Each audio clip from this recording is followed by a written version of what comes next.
Hi po, no? Maaga pa naman po, napakaaga pa. Oo. So, patuloy tayong nananawagan sa mga division office. Oo. Particular doon sa mga verifier ng division office at sa mga schools division superintendent. Kasi ang daming may mga sentiment at mga complaint yung mga teacher, nagrereklamo sila.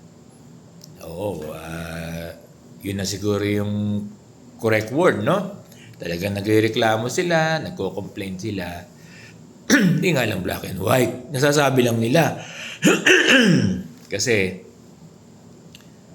kailangan ng mga guro na yung pera nila sa malulon nila sa mga PLI.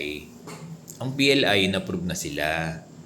Pero may mga division na yung kanilang mga verifier ay hindi marunong makipag-cooperate.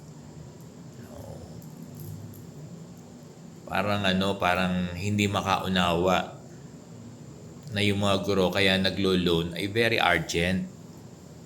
Kaya sana nananawagan tayo, no?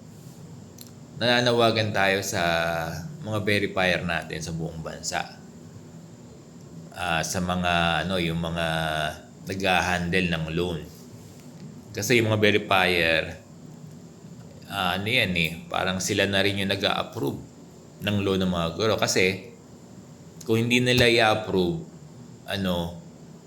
hindi makaka-loan yung guro. At kung matagal silang mag-approve, dinidelay nila yung pangangailangan ng mga guro. Paano kung pambilihan ng pagkain? Paano kung pambayad sa tuition ng mga anak? Paano yan kung pambayad sa utang, minumura na yung guro? Diba? Kaya naglo-loan yung teachers dahil sa kanyang pangangailangan.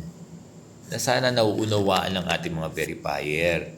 Isang araw lang na ma-delay yan, sakripisyo na sa mga guro. Kasi sana nakikita nung mga verifier yung urgency kung bakit naglo-loan yung mga guro Kasi araw lang na ma-delay, malaking epekto sa mga guro. Pwedeng hindi sila kumain, pwedeng hindi makapagbayad ng renta, pwedeng hindi makapagbayad ng tubig at ilaw, puputulan. Pwede silang mapabarangay, pwede silang makasuhan, di ba? Pwedeng hindi makapasok yung mga anak sa pag-aaral.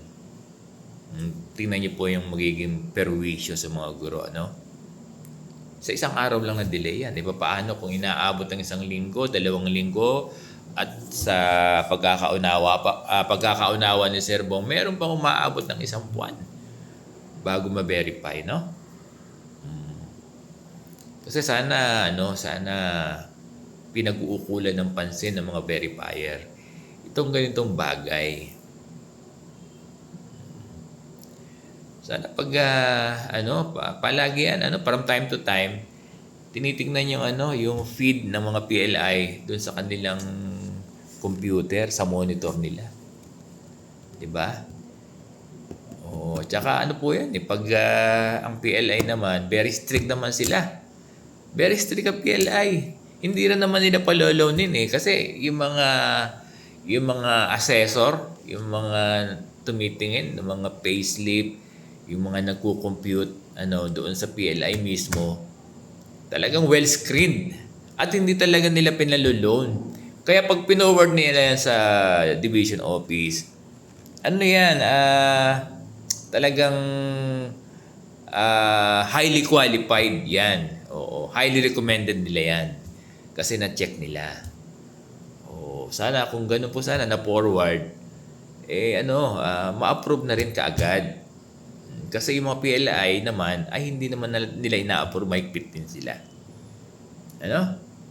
So nakikiusap tayo sa mga verifier. Sana alam ko naman may mga puso po kayo, may pamilya kayo. At alam ko din naman na hindi ba kayo naglo-loan din?